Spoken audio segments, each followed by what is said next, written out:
Emprunter pour transiger, est-ce que c'est une bonne idée?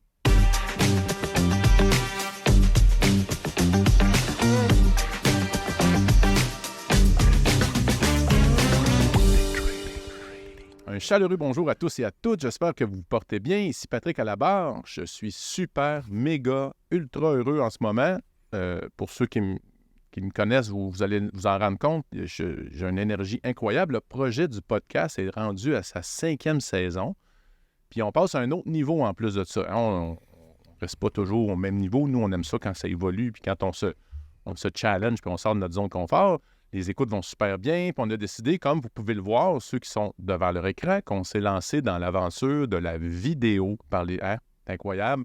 Pas juste ça, même si c'est un gros défi à relever pour nous, parce qu'on a plein de projets, puis en plus, on veut passer du temps devant nos graphiques, devant nos chartes à trader, évidemment, mais on a relevé le défi quand même. On a décidé, en fait, de vivre l'aventure à chaque semaine. Donc, au lieu de faire ça aux 2 semaines, on va le faire une fois par semaine, alors 2 fois plus souvent, de rencontres pour 2 fois plus de plaisir puis d'évolution pour nous comme pour vous, on l'espère.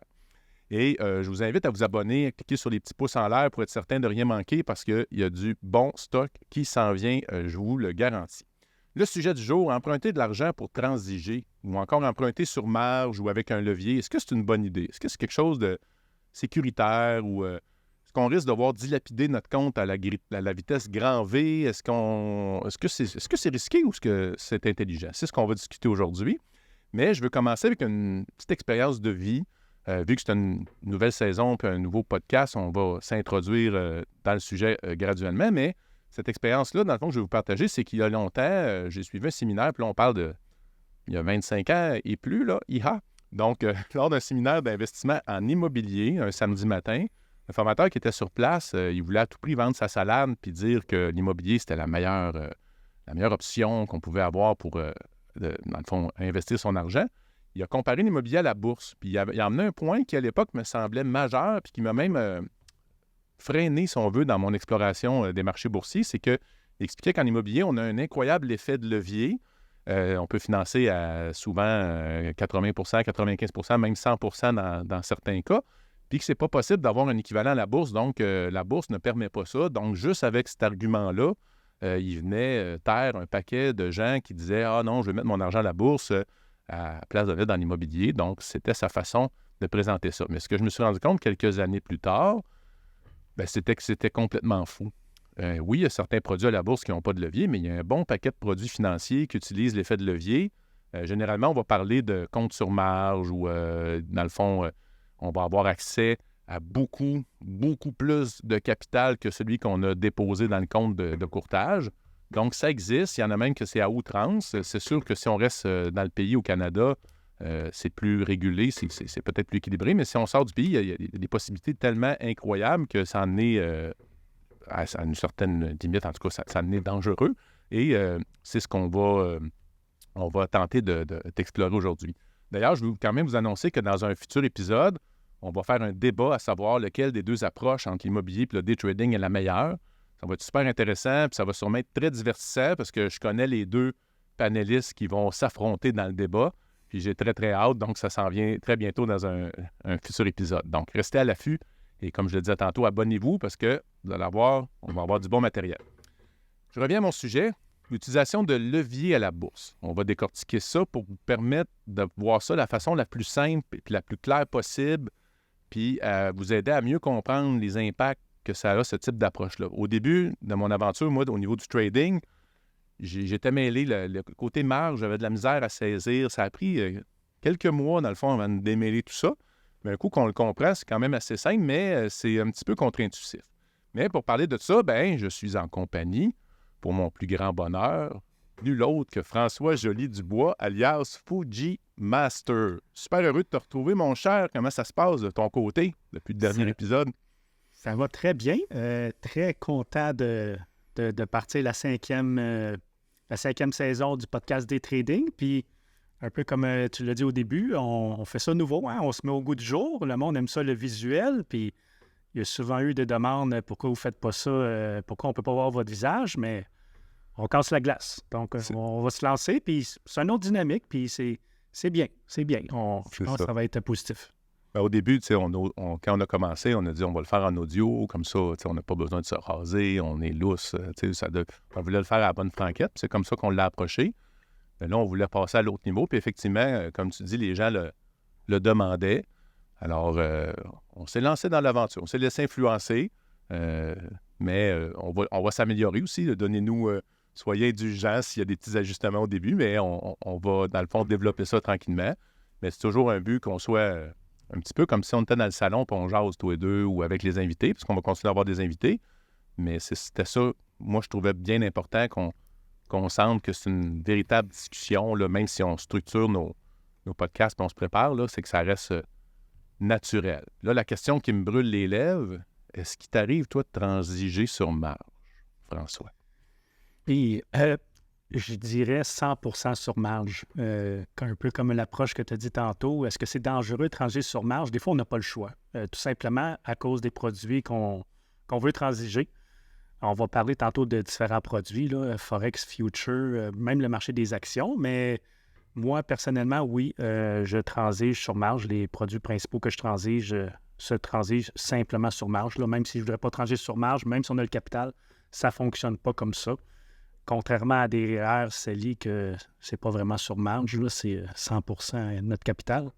Mais bref, oui, beaucoup d'avantages à transiger sur marge, donc on va se lancer là-dedans. Oui, bien tu dis aussi, comme tu dis, tu n'as pas le choix. Moi aussi, dans le Forex, je n'ai pas le choix. Ils viennent avec des marges. Mais c'est sûr qu'il y a un coût, ça vient avec des choses, donc c'est ça, comme tu dis, qu'on va décortiquer. Ce qu'on va faire, c'est qu'on va parcourir les produits un par un, la plupart des produits, il y en a plus que ça, là, mais ceux qu'on trouvait les plus importants. Puis on va commenter, si on veut, les avantages, inconvénients, comment peut-être on doit les gérer, là, ou observer ça aussi, parce que le danger quand on transige sur marge, que les gens ont déjà entendu sûrement, c'est un margin call, un rappel de marge. Moi, j'ai jamais vécu. As-tu déjà vécu ça, un rappel de marge? Ouais. Un appel de marge? Un appel de marge. Un appel de marge. Maintenant, vu qu'on est à l'ère de l'électronique, ça n'arrive plus. Les courtiers se protègent comme ça, contre ça. Mais quand j'étais sur le parquet de la bourse, quand on faisait des transactions, exemple, mettons quelqu'un qui a 10 000 dans le compte, puis ça prend, on va dire, 5 000 minimum selon les produits qu'on transige.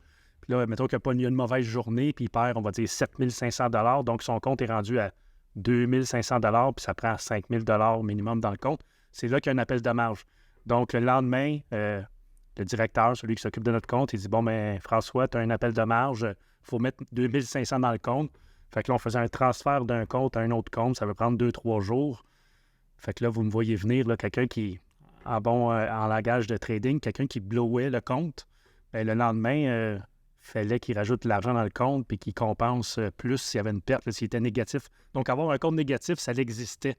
Mais maintenant, depuis début 2000, là, tout se fait électronique. Puis le courtier, aussitôt que le compte tombe, genre un margin call, aussitôt qu'il arrive à une certaine limite, il va liquider automatiquement les positions. Donc, des appels de marge, ça n'existe plus vraiment depuis qu'on est électronique. C'est sûr que on se sent plus protégé, mais théoriquement, c'est encore possible parce qu'il arrive un spike super rapide là, en dedans d'une seconde que les stops-là n'ont pas le temps de s'activer. Bien, théoriquement, ça peut arriver encore. Oui, puis c'est d'où l'importance, je répète beaucoup ça, là, c'est d'y aller avec un courtier quand même, un bon courtier. Puis avec, dépendamment des produits qu'on transige, souvent l'anglicisme, le spread, là, l'écart bid-ask, souvent est plus petit chez un courtier plus réglementé. Et puis, il y a plus grande liquidité chez ces courtiers-là. Donc, souvent, quand on se fait sortir au bon prix. Mais encore là, les marges exigées par la plupart des courtiers que le monde utilise sont quand même minimes. C'est énorme comme marge, mais c'est minime pareil. Donc, le courtier va, oui, malgré qu'il y a une nouvelle qui sort, il est tellement protégé. Exemple, pour faire bouger 100 000 mais ça va vous prendre, on va dire, mettons, chez Interactive Broker, 50 000 Donc, il est quand même protégé, là.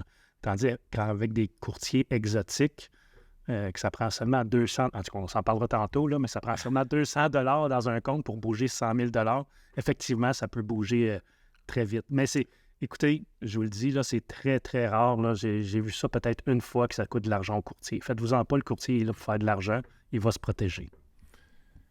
Et puis, ce que tu dis, en fait, c'est ça, c'est que ça dépend parce que la marge, c'est pas parce qu'on a une marge qu'automatiquement, ils vont nous prêter, je sais pas moi, 500 fois notre mise, mais il y a des courtiers exotiques, comme tu dis, qui vont même aller jusqu'à 500 fois. On met $1, ils vont nous en prêter 500. Ça, c'est capoté. Mais au Canada, tu sais, ça va comme être plus maximum au Forex, mettons 30 fois ta mise de fonds, si on veut, ou dans les produits comme dans les actions, ça, c'est encore moins. Fait qu'effectivement, c'est pas parce qu'il y a une marge qu'automatiquement, on est dans le risque absolu. Puis, une phrase, moi, qui me suit beaucoup, puis qui continue de m'habiter souvent, que j'ai entendu il y a quelques années, c'est de dire, c'est pas parce qu'il y a un risque qu'on est obligé d'avoir un comportement risqué. Hein? Donc, la marge rajoute un risque, mais on peut ajuster notre comportement pour se protéger de ce risque-là. T'sais. Donc, il faut être conscient. Il faut juste être conscient que c'est là et ça a quand même certains avantages. Le premier avantage qui me vient, c'est qu'on a besoin de moins d'argent dans notre compte de courtage. Effectivement.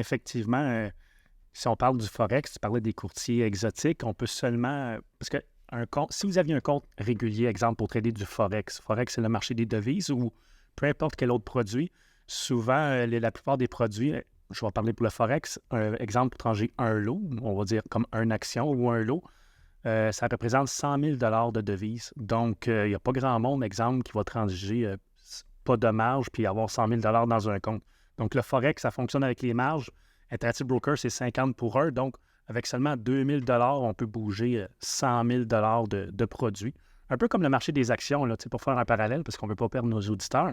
Trancher des actions sur marge, des fois, on peut trancher jusqu'à 60 % sur marge. Donc, quelqu'un qui a un compte de 10 000 $ va pouvoir transiger avec seulement, on va dire, 4 000 ou 6 000 $ dans le compte. Là. Donc, c'est ça. Quand on parle des courtiers exotiques, dépendamment du courtier chez qui on va, mais au Canada, tu parlais tantôt de 30 pour 1. Avec Interactive Broker, 2-3 paires de Forex, je crois, je pense que c'est 50 pour 1. Mais au Canada, je crois que c'est maximisé à 50 pour 1. Là. Donc, quand vous voyez des marges plus que 50 pour 1, c'est pas des courtiers réguliers au Canada. Là. On parle aux États-Unis des fois, aux États-Unis ou en Australie, là, c'est beaucoup populaire en Australie, c'est 500 pour 1. Donc, vous mettez 200 $ dans un compte, puis vous pouvez transiger comme un portefeuille de 100 000. Là, Ouais. Tu parlais d'avantages. C'est un couteau à double tranchant. Hein? C'est un avantage, puis c'est un désavantage. Le gros avantage, c'est que ça monte vite, puis le désavantage, ça peut baisser vite. Donc, avec 200 $, votre 200 $, vous pouvez le transformer en 400 $, on va dire, en 5 minutes. Mais votre 200 $, vous pouvez le perdre aussi en 5 minutes. Là. C'est tout simplement ça, la marge. C'est juste que ça va aller plus vite par en haut, mais ça peut aller plus vite par en bas aussi. Là. Puis pour les auditeurs et les téléspectateurs, je sais pas, oui, c'est trouvé mon terme, c'est le fait que cette marge-là, des gens, des fois, disent « Ouais, mais je l'emprunte où? » Tu sais, je l'emprunte où? Mais dans le fond, c'est le courtier. Ça se fait tout de façon transparente. On le voit pas. C'est déjà en ouvrant le compte. Ils vont vérifier notre crédit, puis ils vont nous qualifier. Mais c'est automatique. Là, ça vient. On n'a pas besoin de faire une demande en plus de prêt comme si on allait faire un prêt hypothécaire, par exemple. Là. C'est pas la même dynamique. Mais c'est quand même impressionnant. Puis là, tu t'es lancé un peu dans le Forex. Puis là, c'est ça, on va parcourir les produits. Donc là, on va commencer avec le Forex. Le Forex, s'il n'y avait pas de marge, comme tu dis, une position, 100 000.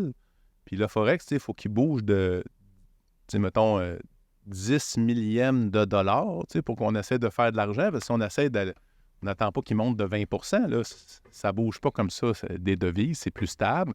Fait que si on n'avait pas de marge, ça serait extrêmement difficile. Puis je pense que les gens ne le traderaient pas. Alors que c'est un produit qui est alléchant parce que, justement, a besoin de moins de liquidité. Mais en même temps, on a un paquet d'avis. Puis je pense dans la pyramide du risque, tu disais que c'était dans la tête, là, la pyramide. Oui. Bien, tout simplement, tu sais, le Forex, là, ça peut faire peur à du monde, mais transiger une devise ou transiger le produit Apple, un titre d'Apple, c'est transiger un produit. Là. On regarde le graphique, puis on essaye d'acheter bas puis vendre haut, ou on essaie de faire une vente à découvert, vendre haut et acheter bas.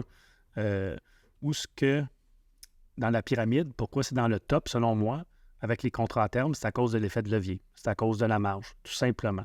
Parce que c'est pas un produit plus dur à transiger que le marché des actions. Hein. Quand une fois qu'on transige des actions, quand on regarde des graphiques, que ce soit Apple, que ce soit la devise américaine contre le dollar canadien, que ce soit le jus d'orange, les commodités, que ce soit le pétrole, c'est un graphique, là, tout simplement.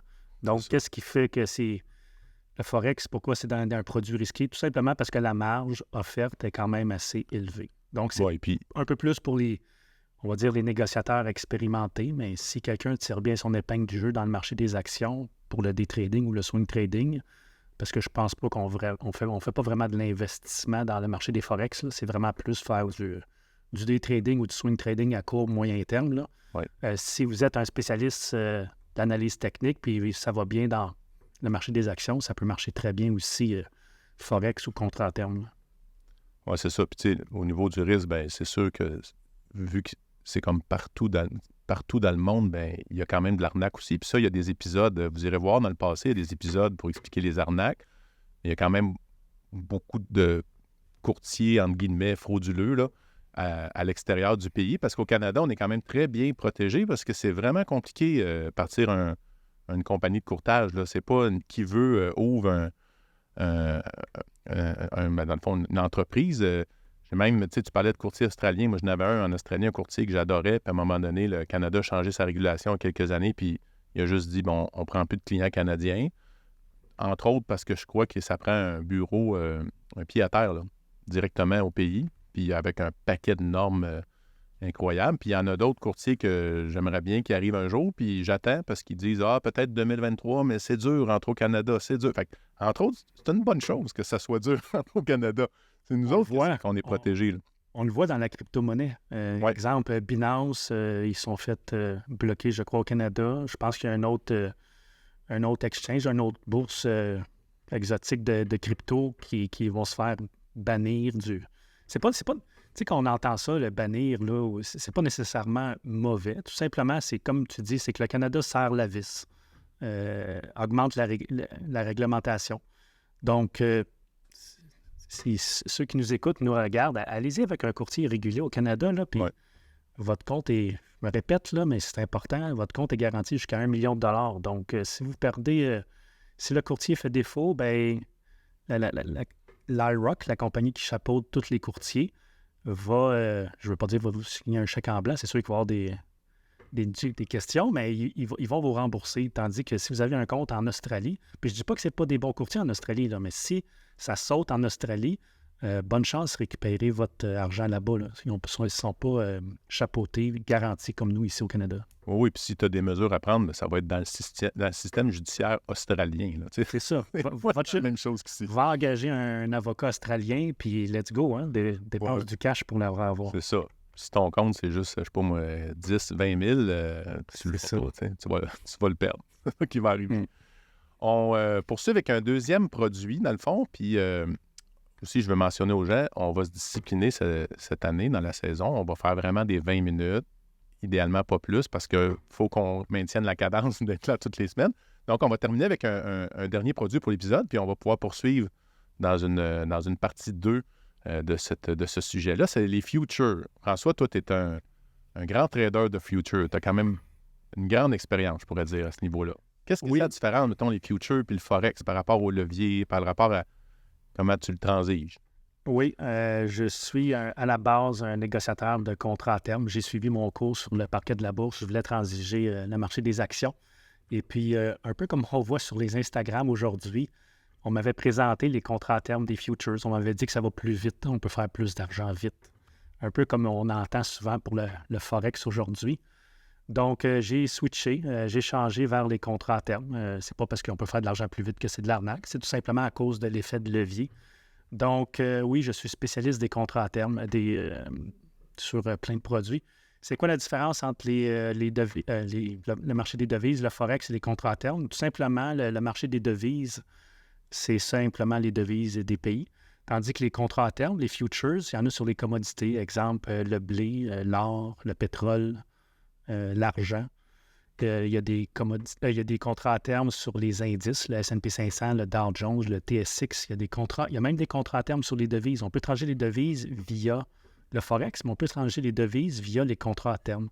La grosse différence avec les contrats à terme versus le Forex.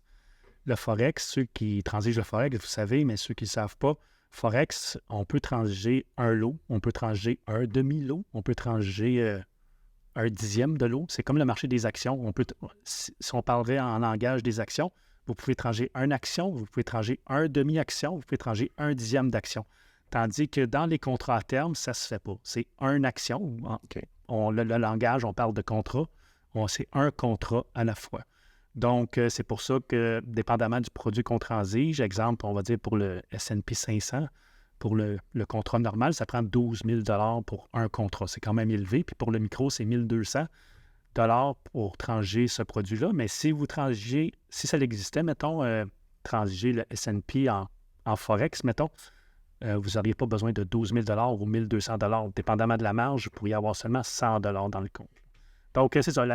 La grosse différence entre les contrats à terme et le Forex, c'est tout simplement le nombre de lots minimum exigé pour transiger.